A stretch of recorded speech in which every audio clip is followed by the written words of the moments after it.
Hi, and welcome to the 5th grade Tidbits. I'll be your host today, Danielle Prysick. We went ahead and updated up to a new bit.ly for the year, transitioning from Book Creator to slides, just for ease of use. So this is the new 25-26 bit.ly. This week we'll be starting Unit 2, Writing to Inform, so we're going to start to see some transformation of those concepts into writing, strengthening with a deeper level of knowledge and really tightening that work. So we're going to be looking at lessons 1 through 4 in modules and week 1, day 1 through 3 in all block. We're starting to transition now to really looking at RL53, how those character reactions are different amongst characters based on implied actions. Throughout the week, we're going to be looking at that. We're going to continue looking at the structure that's happening between the chapters, as well as introducing metaphors. We're going to go back to lesson 3 is going to have that structure, but then we're going to continue to transfer that RL53, those reactions between two characters, into a writing as well, strengthening and really tying that work together.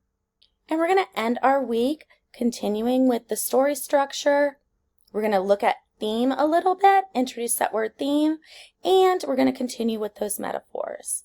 This week, I want to talk to you about RL53 and L55.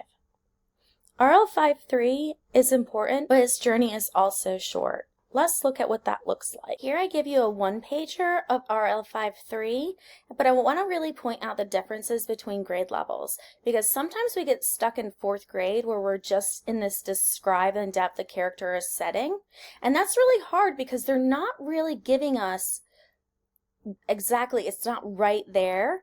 It's very much implied based on what characters feel, say, do, and think.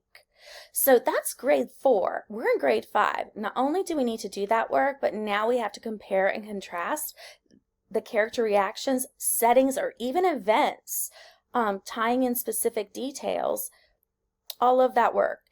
The question stems that are given really set us up for this work, and they give a lot of graphic organizers where students have to quote accurately in the text. It's really important as a teacher so that you can see exactly what students are doing and where misconceptions are. Are they still in the 4th grade level, or are they starting to advance from 4th grade to 5th grade, able to do the 4th grade work and now take it to another level in comparison? So you'll see all of those questions continue to happen with how are they responding to the situation? Fill in a chart. How do they think and feel in response? Okay, now tie in RL51 with a quote to explain your thinking. This helps us see gaps. Now let's extend that. How are these two characters' reactions similar, and how are they different, right?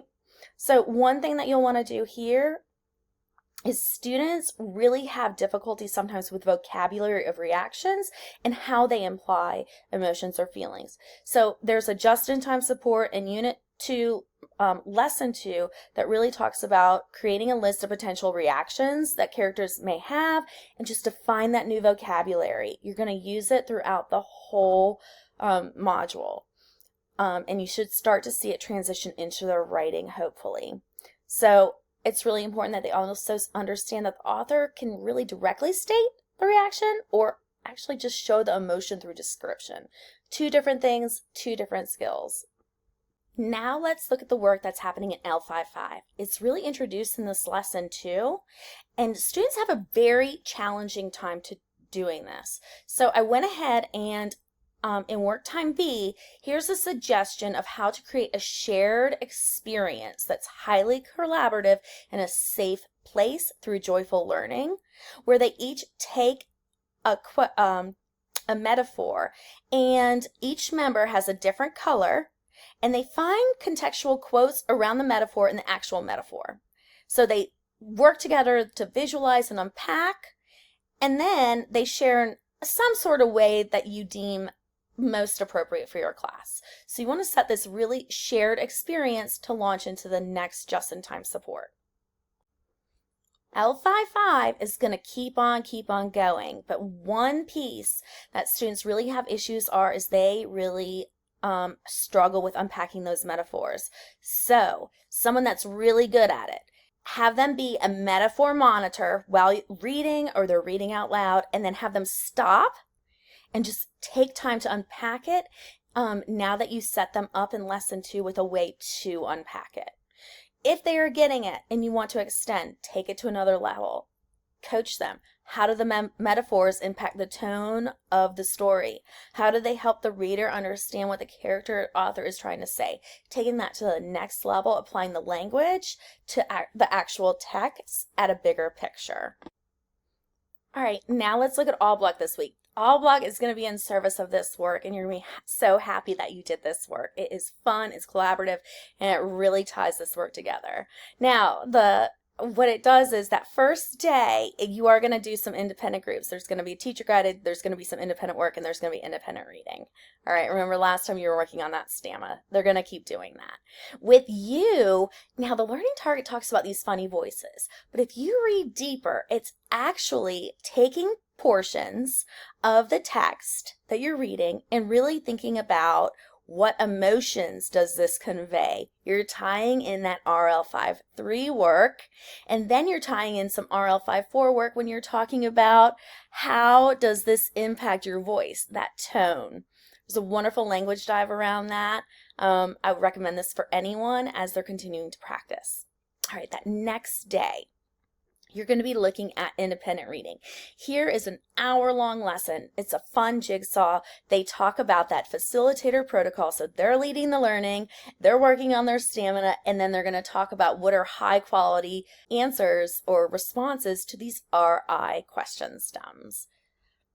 And you're going to wrap up your week continuing that super important fluency work, and they really did pick a really good example language dive where there's some highly implicit reactions where you have to infer her feelings towards that. So it's really good for everyone. And then now in independent reading, you're kind of getting a pulse check. How are they doing on their own now? So that I can start to release them to do and lead this work. Just so you know, RF55 is going to be throughout this whole year. So even when a student gets something, like gets it, and you think they've mastered it, don't stop this work. Every text has its new challenge. A just-in-time support for this standard, and if you really look at the standard, we're talking about fluency to support comprehension. So I want to say this. If students are struggling with fluency and monitoring for meaning, stop. Focus students on a shorter excerpt with the emphasis on meaning of the excerpt rather than on perfect fluency. Being a word caller does not serve any purpose. That is not the purpose of this. It has to be fluency to support that comprehension. Keep that in mind as you're watching your kiddos do this. That's it for this week. See you next week.